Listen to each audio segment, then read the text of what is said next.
네, 오늘 우리 하나님의 말씀 우리 함께 나누도록 하겠습니다. 오늘 갈라디아서 우리 두 번째 강의 말씀입니다. 1장 10절부터 12절까지 우리 세 구절의 말씀인데요. 누구를 위한 기쁨인가? 라는 제목으로 오늘 말씀 함께 나누도록 하겠는데, 자, 우리 같이 우리 한 목소리로 세 구절의 말씀이니까요, 한 목소리로 말씀을 읽어보도록 하겠습니다. 이제 내가 사람들에게 좋게 하랴, 하나님께 좋게 하랴, 사람들에게 기쁨을 구하랴. 내가 지금까지 사람들의 기쁨을 구하였다면 그리스도의 종이 아니니라. 형제들아, 내가 너희에게 알게 하노니 내가 전한 복음은 사람의 뜻을 따라 된 것이 아니니라. 이는 내가 사람에게서 받은 것도 아니요 배운 것도 아니요 오직 예수 그리스도의 계시로 말미암은 것이라. 아멘. 네, 여러분, 이번 한 주간도 정말 그리스도인으로서 여러분의 각자의 삶 속에서 일터에서 정말 그 그리스도의 그 명분, 직분을 그걸 잘 지켜서 살아오시느라 정말 수고 많으셨습니다. 이 시간 우리 또 온라인으로 함께 우리 예배하고 있는 우리 집사님도 계시고 우리 성도분들도 계시는데요. 오늘 정말 말씀으로 뜨겁게 은혜 받고 우리가 주님 앞에 이렇게 뜨겁게 찬양했습니다. 하나님께 우리의 모든 마음들이 전달되고 응답받는 그런 귀한 시간들 되었으면 좋겠습니다. 자, 여러분, 지난 한 주간을 한번 이렇게 쭉 한번 돌아보십시오. 주일을 시작으로 첫 일상이 이제 시작되는 월요일, 그렇죠? 월요일. 그리고 눈이 펑펑 내렸던 화요일, 수요 예배가 드려졌던 수요일, 그리고 목요일, 그리고 또 오늘 이 시간이 있기까지 여러분 어떤 일상들을 보내셨습니까? 어떻게 한 주간을 살아오셨습니까? 자, 그리고 한번 이렇게 한번 해봤으면 좋겠어요. 여러분, 한 주간에 나의 행복 지수, 얼마나 행복하게 사셨는지 기쁨의 한번 그 치수를 측정을 한번 해보는 거예요. 1에서부터 100까지의 수치를 한번 놓고 나의 행복 지수가 지금 한번 어느 정도 되었는지 한번 여러분 스스로 한번 책정을 해보셨으면 좋겠어요. 한번 점수를 매겨보셨으면 좋겠어요. 한 몇 점 정도 되실까요?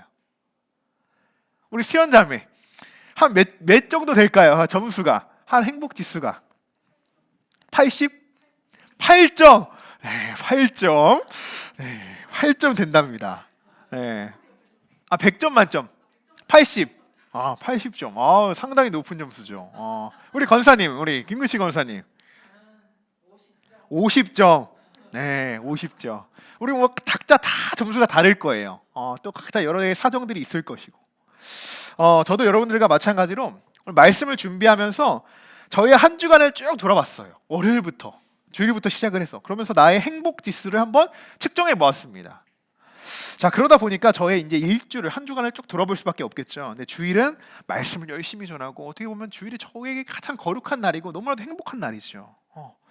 자, 그렇게 중요한 날을 잘 보냈습니다. 그리고 월요일에 제가 뭘 하는지 가만 생각해 봤어요. 월요일에 뭘 할까요?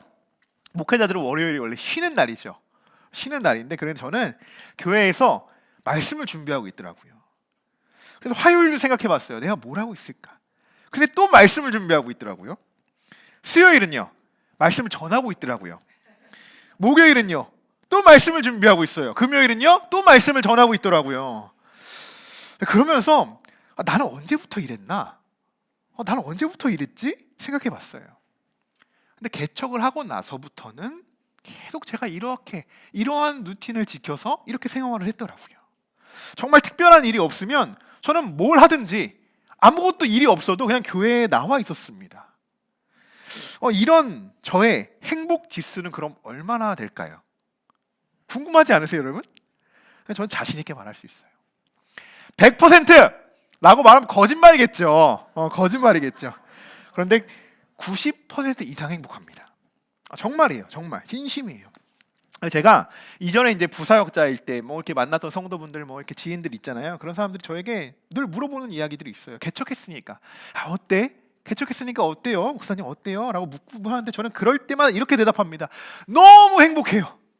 지금이 너무 행복해요. 지금이 너무 기뻐요. 너무 기뻐요. 여러분, 뭐 저의 오늘 행복 지수를 뭐 자랑하는 건 아니에요. 그런데요, 목회자가 목회에만 전념할 수 있다는 거 너무 행복하더라고요. 이거 너무 행복한 거예요. 정말요. 정말. 저는 정말 축복이고 행복하다는 거, 그런 행복한 목사라는 것을 저는 알고 있습니다. 그것도 비전교회 목사들이에요. 비전교회 목사들. 감리교회는요, 이용직인가요? 1인 이용직, 이 두 가지의 직업을 가질 수 있어요, 목회자들이. 그것이 이제 통과가 됐어요, 법안으로. 그래서 목회자들 하다가 다른 일을 겸용해가지고 일을 할 수 있어요. 그러다 보니까 개척교회나 비전교회들이 힘들잖아요, 목회자들이. 그러면 어떻게 하겠습니까? 월세라도 벌려고 목사들이 밖에 나가서 일을 합니다. 그런데 어느 순간 뭐 그것도 좋은 취지예요. 그런데 어느 순간 그게 뭐가 힘들어지는지 아세요? 그게 주가 돼버려요. 목회가 주가 되어야 되는데 아무리 이것을 비율을 맞추려고 해도요, 체력적으로 또 영적으로 이것을 잘 받쳐주지 못하는 그런 안타까움이 있어요. 그런데 저는 목회에만 이렇게 점령할 수 있다는 게 너무나도 행복했습니다.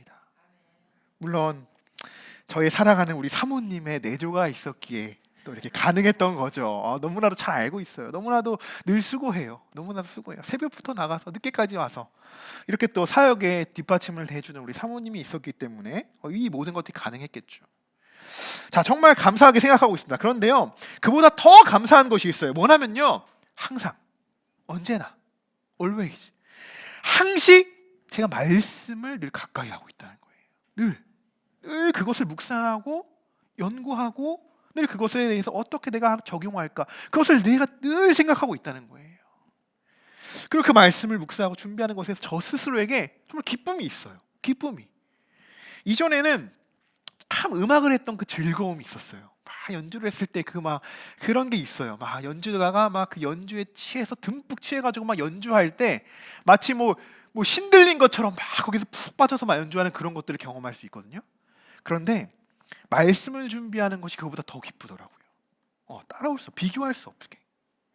자, 오늘 제가 저의 이야기를 먼저 이렇게 말씀드리는 이유가 있습니다. 네. 여러분들은 정말 무엇 때문에 기뻐하고 무엇 때문에 행복하십니까? 또 무엇 때문에 정말 여러분의 삶 속에서 감사함을 느끼십니까? 이것에 있어서요, 우리는요, 누군가가 이렇게 우리들에게 묻는다면 우리는 언제나 명확한 답을 내릴 수 있어야 됩니다. 명확한 답을. 주저하지 말아야 해요. 주저하지 말아야 해요. 저 오늘 금요 예배도 정말 기쁩니다. 아마 제가 금요 예배를 우리가 처음부터 드리고 나서 오늘 예배가 아마 저의 마음속에도 제일 기쁜 날이 아닐까 이렇게 생각이 되어져요. 우리 새롭게 또 찬양 인도자 우리 전사님이 또 찬양 인도도 해주시고 너무나도 기쁘죠. 또 새로운 느낌의 새로운 영적인 감동이 막 위에 넘쳐나지 않습니까? 기쁨이 넘쳐나죠. 그리고 함께 우리 찬양으로 섬겨준 우리 수연자매도 함께 이렇게 또 풍성하게 찬양으로 이렇게 같이 봉사해주고 섬긴 너무나도 얼마나 이 자리가 감사합니까? 저는 이렇게 우리 함께하는 교회 예배들이요, 조금씩 하나하나 조금씩 이렇게 자리를 잡혀나가고 또 성장하는 이런 모습들을 정말 제가 목회자로서 이 한 교회의 영적 지도자로서 이것을 이렇게 쫙 볼 때 너무나도 하나님께 감사하고 기뻐요. 정말입니다. 정말. 자, 그런데 여러분, 우리가 늘 기억하고 조심해야 하는 것이 있어요. 늘. 뭐냐면요, 우리가 드리는 예배가 우리가 느끼는 이 감사와 기쁨이요, 언제나 하나님으로부터 나와야 된다는 거예요. 이 기쁨과 감사가요. 늘. 지금 우리가 드리는 이 예배는요, 단순한 어떤 모임이 아니에요. 우리가 노래를 발표하는 발표의 자리가 아닙니다. 그런 공간이 아니에요. 누군가를 막 축하해주고 누군가의 기분을 맞춰서 우리가 앞에서 찬양하고요, 여러분들 막 기분 띄워주기 위해서 막 멘트하고요, 말씀을 전하는 것이 아니에요. 그런 곳이 교회가 아닙니다. 왜? 우리가 지금 여기에 이렇게 모여서 찬양하고 말씀 듣고 기도하고 왜 우리가 이렇게 정말 열심히 하는 것일까요? 왜? 혹시나 여러분, 저 때문에 혹시나 목사님이 안 오면 전화라도 할까봐 혹시나 저의 눈치를 봐서 저의 기분에 맞춰주어서 여러분 지금 이 자리에 나와 계십니까? 아니잖아요. 아니잖아요. 절대 그렇게 돼서는 안 됩니다. 절대로. 저는 오늘 이 시간 이 예배 자리에 나오신 모든 성도분들은 하나님을 예배하는 것에 너무나도 기쁘고 막 벅차서 막 지금 이 시간 9시만 되면 막 8시부터 막 7시부터 예배 가야 돼, 우리 기도하러 가야 돼, 말씀 들으러 가야 되라는 그런 기쁨과 감동, 설레임으로 여러분 이 자리에 나오신 줄 믿습니다. 여러분, 그리스도의 종이라는 것은요, 사람의 기쁨을 구하는 자들이 아니에요. 사람에게 기쁨을 전한 자들이 아닙니다. 자, 10절 우리 한번 같이 한번 읽어보겠습니다. 이제 내가 사람들에게 좋게 하랴, 하나님께 좋게 하랴, 사람들에게 기쁨을 구하랴. 내가 지금까지 사람들의 기쁨을 구하였다면 그리스도의 종이 아니니라. 아멘. 많은 이들은 그리스도를 따른다고 말하고 그리스도의 종이라고 말하지만 실상은요, 사람을 따라요. 사람들의 종이 되어서 살아갑니다. 사람들을 좋게 하랴라는 것은요, 사람들의 비위를 맞추고 그들의 호감을 얻는 것을 의미합니다. 오늘 바울이 적대자들을 향해서 이렇게 지금 이야기하고 있는 이유가 있어요. 이 배경이 있겠죠. 바울의 적대자들이 볼 때는요, 바울이 지금 이 갈라디아 교회에 전했던 이 복음이요, 사람들에게 기쁨을 주기 위해서 전한 복음이다라고 생각합니다. 그들이 볼 때는요. 왜 그렇게 그들이 판단했을까요? 왜? 이런 이유 때문입니다. 바울은요, 그 적대자들과 다르게요, 할례를 강요하지 않았어요. 다르죠. 그게 달라요. 유대주의자들과 바울의 그 전도의 방법은요, 복음을 전하는 방법은요, 할례를 강요하고 할례를 강요하지 않았다는 거예요. 그리고요, 적대자들은 율법적인 신앙에 굉장히 매여 있죠. 그 율법만, 자기들이 만든 그 토라 율법만을 가지고 꼭 구원을 얻을 수 있다고 생각합니다. 그런데 바울은 율법적인 신앙, 물론 그것에 대해서 중요성은 알지만 그 율법적인 신앙에 대해서 마구잡이로 강요하지 않았습니다. 그러다 보니까요, 적대자들의 눈에는요, 바울이 그저 편하게 복음을 전하고 있구나, 할례도 강요 안 하고 이 율법에 대해서도 강조하지 않은 그 바울을 보면서 그냥 편하게 그 사람들 그냥 기분 좋게 맞춰주는구나 라고만 생각했던 거예요. 그래서 오늘 바울이 적대자들이 이렇게 이야기하고 있다는 거예요. 내가 사람들을 좋게 하느냐? 아니야. 내가 하나님 좋게 하냐? 내가 만약 사람들을 좋게 복음을 전했다면 내가 그리스도의 종이 아니다. 이것을 적대자들에게 확실히 그의 신학적인 주장을 지금 이야기하고 있는 것입니다. 자, 내가 사람들의 기쁨을 구했다면 그리스도의 종이 아니다, 이렇게 이야기하고 있어요. 저도 설교자로서, 여러분들에게 말씀을 전하는 자로서, 이 스피처로서 이 말씀에 참 도전이 되었어요. 그리고 저도 늘 매번 다짐하는 부분이 이런 부분입니다. 이런 부분이에요. 굉장히 조심해야 하는 부분이고, 늘 이 사실을, 이 스피처가 잊어버리는 사실, 그럼 무너진다고 생각해요. 제가 그냥 여러분들의 기분을 맞춰서 복음을 전한다? 말을 제가 잘 못하지만 만약에 그렇게 복음을 전했다면요, 아마 우리 엄마 아빠부터 지금 다른 교회에 가셨을지도 몰라요. 복음을 전하는 것이 정말 그리스도의 종입니다. 그래서 제가 설교 때는요, 저는 누구를 언급해서 이야기하지도 않아요. 그리고 정치적인 색깔도 드러내지 않습니다. 오직 복음 중심으로 그 복음에서 어떻게 이것을 우리에게 적용할 것인가, 그것에 대해서 저는 굉장히 많은 묵상과 적용을 해요. 왜? 하나님의 말씀은요, 사실 우리에게 어떻게 적용하느냐, 그것에 대해서 우리가 그 시선, 그 해석하는 방법이 굉장히 목회자마다 다르거든요. 근데 그것을 저는 우리 성도들에게 맞춰져 있는, 정말 각자에게 맞는 게 어떻게 맞춰서 그 말씀을 적용할 수 있을까, 그 말씀을 우리 성도들이 잘 받아갈 수 있을까, 그것에 대해서 저는 가장 많이 생각하고 고민합니다. 하나님이 우리 성도들에게 어떤 말씀을 허락해 주시는 것일까. 복음을 전한다는 것은요, 여러분, 제가 수요일 날도 말씀을 한번 드렸어요. 이번 수요일 날, 복음이라는 것은요, 설득이 아니에요. 설득이, 설명하는 것이 아니에요. 고작 사람들의 비위를 맞추고 호감을 얻고자 하는 도구가 아니라는 것이에요. 복음은 그런 용도가 아닙니다. 그런데 다른 한편에서는 그런 시선으로 바울을 지금 대적하고 있다는 거예요. 여러분, 정작 본인들이 그렇게 살고 있잖아요. 본인들이 바울을 보면서요, 편하게 복음을 전하는구나, 사람들 좋게 비위나 맞추면서 복음을 전하는구나 라고 하는 사람들의 그 삶이요, 정작 본인들이에요. 사실은 본인들이라는 거예요.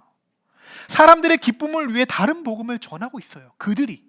그런데 자신들의 그 모습은 바라보지 못하고 오히려 바울에게 너 사람의 비유나 맞추고 있어 라고 지금 지적질하고 있다는 거예요. 오늘 우리도 한번 여러분 잘 생각해 봐야 합니다. 우리 교회의 방향성부터 한번 생각해 봐야겠죠. 하나님의 기쁨이 되는 교회로 지금 우리 교회가 성장하고 있는가? 사람의 기쁨을 위해서 성장하는 교회인가? 어떤 교회입니까? 우리의 교회는요.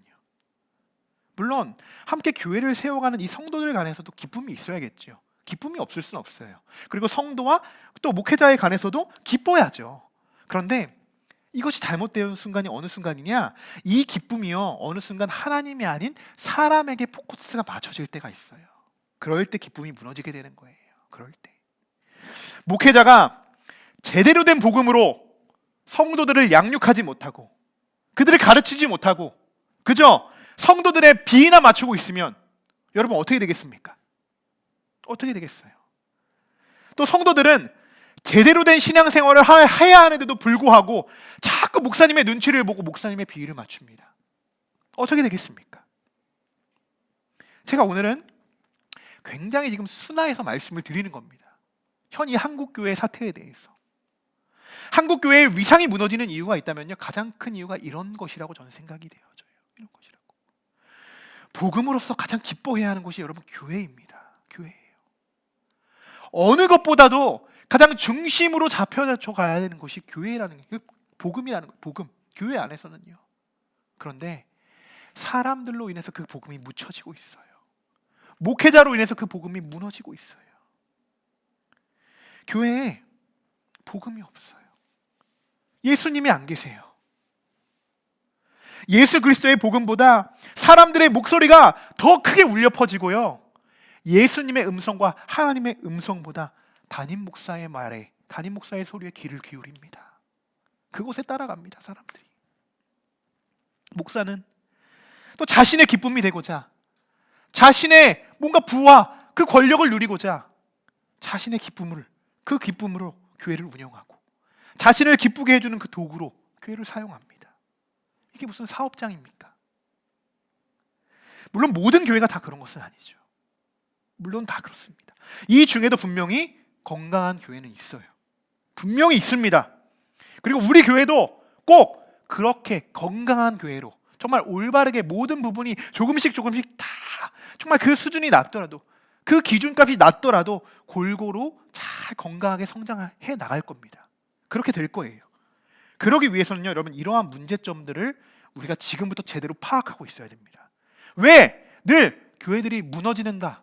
그것에 대해서 우리가 그냥 나쁜 시선으로 그냥 비판만 하는 것이 아니라요, 그러면 그 문제점을 가지고 우리 교회는 어떻게 해야 되는가? 그것을 우리가 생각해 보자는 거예요. 우리 교회가 무너지지 않으려면 그럼 그것을 갖고 들어와서 그 문제점을 우리 안에서 풀어나가야죠. 그래야죠. 문제점이 없을 수는 없습니다. 그러나 그것을 복음으로 풀어내느냐, 사람적으로 풀어내느냐, 그것이 큰 차이와 결과를 만들어낸다는 것이에요. 여러분, 저는 정말로요, 우리 성도분들이 함께하는 교회에서 신앙생활하는 것, 이것이요 최고의 기쁨이 되셨으면 좋겠어요. 여러분의 삶에서. 정말이에요. 저는 이게 우리 교회만의 자랑거리가 되었으면 좋겠습니다. 이러한 부분들이, 이것이 저의 소망이에요. 막 함께하는 교회, 한번 우리가 또 지하에서 잘 보이지 않잖아요. 잘 눈에 띄지 않는데, 근데 한번 딱 들어오면요, 우리 교회는 이거 느껴져요. 기쁨이 느껴져야 돼요. 예배가 막 살아 숨쉬는 이 역동적인 것, 이것이 느껴져야 되는 거예요. 함께하는 교회 한번 가봤더니 와, 뭔지 모르겠어. 근데 마음이 너무나도 기뻐. 와, 예배의 기쁨이 있어. 생동감이 있고 뭔가 말씀이 살아있어. 뭔가 이 교회는 한 명, 뭐 10명, 뭐 요 정도의 예배를 드리지만, 아니, 대형교회처럼 예배 드리는 것 같아. 왜 내가 그런 느낌을 받지? 이런 교회들이 되었으면 좋겠어요. 이런 교회가 되었으면 좋겠어요. 이것은요, 여러분도 그렇고 저도 그렇고 사람의 힘으로 이 교회를 세워나가려고 하면 안 됩니다. 이것을 지금부터 조심해야 돼요. 우리가 늘, 저도 그렇고 여러분들도 그렇고, 복음으로 우리가 늘 이것을 주님 안에서 합력하여서 선을 이루어서 이것을 만들어가자는 거예요. 이것이 우리 교회의 모토 아닙니까? 함께 만들어가고 복음적으로. 그럴 때 하나님께서 기뻐하시는 겁니다, 여러분. 하나님이 기뻐하셔야지, 우리가 하는 모든 일이 하나님이 기뻐하셔야 여러분, 우리가 그 안에서 기쁨을 누리지 않겠습니까? 그런데 우리끼리 막 좋다고 기뻐한다고 막 이것저것 해보자, 막 행사만 막 이렇게 펼쳐놓자, 막 오랜만에 기뻐요. 그런 교회도 진짜 많습니다. 그런데요, 그런 기쁨은요 단순히 하나의 행사로 끝나버려요. 막 뭐 한 것 같아요. 근데 지나고 보니까요, 교회에서 막 말씀으로 은혜 받고 막 기도하면서 눈물 흘려서 막 그런 간증이 아니라요, 아, 그때 맞아, 그런 행사 있었어, 맞아, 윷놀이 했었잖아. 그럼 그 교회는 윷놀이밖에 기억이 안 나는 거예요. 이게 무슨 교회입니까? 그 교회 갔더니, 함께하는 교회 갔더니 다른 건 모르겠어요. 그런데 너무 기쁜 거예요. 예배하는데 기뻐요. 이렇게 이야기할 수 있는 교회가 우리 교회가 되었으면 좋겠습니다. 그리고 여러분, 교회 안에서 작고 때로는 큰 일들을 지금 맡아서 이렇게 열심히 섬기고 봉사하고 계시는데요, 여러분, 그 섬김과 봉사의 자리가요, 어디가 되었든 하나님이 주시는 기쁨으로만 하셨으면 좋겠어요. 눈치 보지 마세요. 목회자 눈치 보실 필요 없어요. 저는 그렇습니다. 못해도, 제가 늘 우리 스태프들한테는 이야기해요. 저희 사모한테도 이야기해요. 못해도 괜찮아. 근데 진짜 그 마음을 가지고 해야 돼. 예배하는 마음으로만 하면 그게 다, 그게 전부야. 못해도 괜찮아. 반주 좀 못하면 어때? 틀리면 어때? 근데 그 마음이 예배자의 마음으로 하고 그 마음이 기쁘면 나는 그걸로 최고라고 생각해. 이것이 하나님이 기뻐하시는 일 아닐까요? 그것이 섬김 아닐까요? 자, 여러분, 주중에 하루 종일 일하고 오셨잖아요. 너무 힘드시죠? 지금도 너무 힘드신 거 알아요. 또 그런데 여러분, 섬김과 봉사에 기쁨이 사라지면요, 여러분이 하시는 모든 섬김과 그런 것들에 기쁨이 사라지면 여러분, 그게 뭐가 되시는 줄 아십니까? 그 순간부터 기쁨이 아니고 봉사가 아니고 일이 되는 거예요. 일. 그러니까 오늘 같은 경우에요, 오늘도 하루 종일 월요일부터 주일부터 시작해가지고 막 세상 속에 너무 힘들게 살아오셨잖아요. 그래서 교회 와서 하나님 말씀으로 우리가 기도로 부르짖으면 막 예배해야 되는데요, 이 자체가 일이 되는 거예요. 일이. 예배 나오는 자리가요, 하나님의 기쁨을 위해서 막 설레면서 나와야 되는데요, 목사님 눈치 보고 나오는 거예요. 그럼 누구예요? 오늘 말씀 그대로 저의 기분에 맞춰서 저 좋게 하려고 여러분 이 자리에 나오시는 겁니다. 이 바울의 말씀이요, 우리 안에서도 이렇게 간단하게 쉽게 적용할 수 있어요. 이런 말씀에 대해서 깊이 한번 새겨보시기 바랍니다. 정말 깊이 한번 새겨보시기 바라요. 여러분, 하기 싫은 일 억지로 하면요, 어떻게 돼요? 나중에 탈납니다. 지쳐 떨어져요. 왜 그래야 됩니까, 여러분? 여러분, 그리스도인들은요, 억지로 누군가에게 환심을 사려고, 또 아니면 나의 자신의 기쁨만에 있어 내 자신이 기뻐하기 위해서 그렇게 신앙생활을 하는 것이 아닙니다. 여러분, 이것은 복음적인 삶이 아니에요. 복음적인 삶이란 무엇이냐, 여러분? 스스로 하나님께 받은 구원의 기쁨이 있죠. 너무나도 기쁘잖아요. 그것을요, 나의 삶을 통해서 다시 하나님께 영광 올려드리는 것이에요. 이게 복음적인 삶입니다. 하나님께 먼저 받은 기쁨, 하나님이 나에게 주시는 그 기쁨을 내가 누리면서 이 예배자로 살아가는 동안 그 기쁨으로, 나의 삶으로 다시 하나님께 기쁨을, 영광 올려드리는 거예요. 그게 복음적인 삶이라는 거예요, 여러분. 사랑하는 성도 여러분, 누구에게든 어떠한 상황에서든 하나님이 주시는 기쁨, 여러분, 빼앗기지 마시길 바랍니다. 빼앗기지 마세요. 자, 우리가 이번에 12절의 말씀인데요, 같이 한 목소리로 읽어보겠습니다. 이는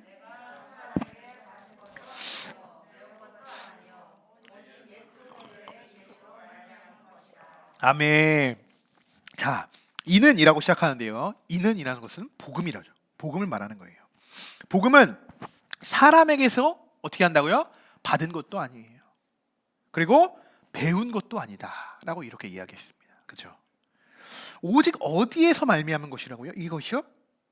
예수 그리스도의 계시로 말미암았다는 거예요. 계시로. 계시가 뭡니까, 여러분? 계시라는 것은요, 신학적인 용어예요. 하나님이 인간에게 그 당신의 목적, 하나님의 목적을, 그 구원에 관해서 알려주시는 행위 또는 그 내용을 가리키는데요, 쉽게 말하면 이런 거예요. 하나님이 어떠한 분이신지 여러분, 우리가 알 수 있습니까? 모르잖아요. 근데 하나님이 그 계시를 통해서 우리에게 알려주시는 거예요. 그분이 어떠한 분이신지. 자, 그 방법으로 하나님이 이 땅에 누구를 보내셨습니까? 예수 그리스도를 보내셨죠. 이것을 신학적으로 특별 계시라고 이야기합니다. 예수 그리스도를. 또 하나의 특별 계시가 있어요. 뭔지 아십니까, 여러분? 여러분이 지금 바라보고 있는 성경, 이 말씀이 특별 계시예요. 특별 계시. 하나님 특별히 구별하여서 우리에게 알게끔 하시는 계시라는 거예요. 자, 지금 바울이 말하는 복음과 적대자들이 말하는 이 복음의 차이점, 여러분 알 수 있죠. 여러분 느끼실 거예요. 바울은 지난 시간에 그들이 전하는 복음은요, 다른 복음이다 라고 이렇게 이야기했어요. 그리고 그 복음을 전하는 자들은요, 저주를 받을 것이야 라고 이렇게 강력하게 주장했어요. 그리고 오늘은 그 다른 복음은 하나님을 기쁘게 하는 방법이 아니라 사람을 기쁘게 하는 거짓 복음이다 라고 이렇게 말하고 있습니다. 이렇게 바울이 주장하고 있어요. 자, 그런데 지금 바울이 주장하는 복음은요, 자, 어떤 복음이냐? 사람에게서 받은 것도 아니고 누구에게 배운 것도 아니며 오직 예수 그리스도의 계시다라고 말하고 있습니다. 자, 즉 예수 그리스도 그 자체가 뭐예요? 복음이라는 거예요. 예수 그리스도 자체가. 여러분, 이 말씀과 같이요, 우리는요 예수님에게 복음을 배우고 예수님을 통해서 우리가 복음을 깨달아야 하는 줄 믿습니다. 사람에게서 그것을 배우는 것이 아니에요. 사람에게서. 그것은 그냥 단순히 그냥 제가 여러분에게 무엇을 가르치고 배우고 이러한 관계로 끝나버립니다. 그런 게 아니죠. 그런 게 아니죠. 예수님의 마음으로 제가 여러분들에게 하나님의 말씀을 선포하듯이 이 말씀 자체가 하나님으로부터 내려오는 거예요. 하나님으로부터. 우리의 삶의 적용도요 예수 그리스도로부터 시작되는 거예요. 누구 하나를 정말 위대한 위인이라고 한 명을 우리가 모토로 삼고 그렇게 살아가는 게 아니잖아요. 예수 그리스도를 우리의 뭐라는 거예요? 우리의 뭔가 좀 십자가를 우리의 가슴 속에 지고 늘 우리가 예수님 바라보고 살아가는 거 아니겠습니까? 여러분, 예수님에게 복음을 배우시고 예수님을 통해서 복음을 깨닫길 바랍니다. 다른 어디에서도 진정한 복음을 만날 수 없어요. 만약 율법이 복음을 완성시킬 수 있었다면, 율법이, 그러면 바울은 회심하지 않았을 겁니다. 다음 시간에 살펴볼 거예요. 다음 시간에 바울이 어떤 사람이었는데 어떻게 회심했는지. 여러분, 우리에게 영원한 기쁨이 있다면 그거는 예수님이 주시는 기쁨일 것입니다. 그리고 예수님 자체가 우리의 기쁨이 되어야 돼요. 우리의 기쁨이. 내 안에 예수님이 계시면요 기쁠 수밖에 없어요. 내 안에 예수님이 계시니까요. 그런데 내 안에 예수님이 아닌 다른 무언가로 채워 있다면요 그 금세 기쁨을 빼앗겨 버립니다. 기쁨이 있을 수가 없어요. 오늘 여러분들의 기쁨이 정말 이 기쁨의 원천이 어디서부터 시작되고 있는지 한번 점검해 보시고, 자, 다른 무언가로 채워 있다면 여러분 다 한번 제거해 버리시고, 또 나의 기쁨이 되고자 또 누군가의 기쁨을 위해 내가 복음을 또 잘못 인용하고 있는지, 그것을 그냥 도구로 사용하고 있지만은 않은지 한번 돌아보셨으면 좋겠습니다. 자, 오늘 우리가 이제 말씀을 정리하고, 자, 우리가 이제 찬양하며 우리가 기도하기를 원하는데요. 오늘 말씀 제목이죠. 누구를 위한 기쁨인가? 누구를 위한 기쁨인가? 이 질문에 대해서 한번 여러분 잘 생각해 보셨으면 좋겠어요. 내가 정말 왜 기뻐하지 못하고, 내가 또 기뻐한다면 무엇이 이렇게 기쁜가? 또 무엇 때문에 내가 이렇게 지금 기쁘게 하나님을 예배하고 있는가? 한번 여러분 돌아보셨으면 좋겠습니다. 그리고 오늘 집에 돌아가실 때, 정말 기도로 부르짖고 오늘 집에 댁에 돌아가실 때 다시 한번 여러분들의 기쁨의 이 행복 지수를 한번 다시 한번 재보셨으면 좋겠어요. 만약 오늘 말씀을 통해서 여러분들이 예수 그리스도의 복음을 다시 여러분이 붙잡으셨다면 여러분들의 기쁨과 행복이 이전보다 훨씬 더 승상, 더 회복되셨으리라 믿습니다. 우리 앞으로도 정말 이렇게 기쁜 마음으로 함께 예배하고 함께 주님이 세우신 교회를 열심히 우리가 기도로, 말씀으로, 복음으로 우리가 세워나가기를, 함께 합력하여 선을 이루어 나가기를 주님의 이름으로 간절히 축원합니다.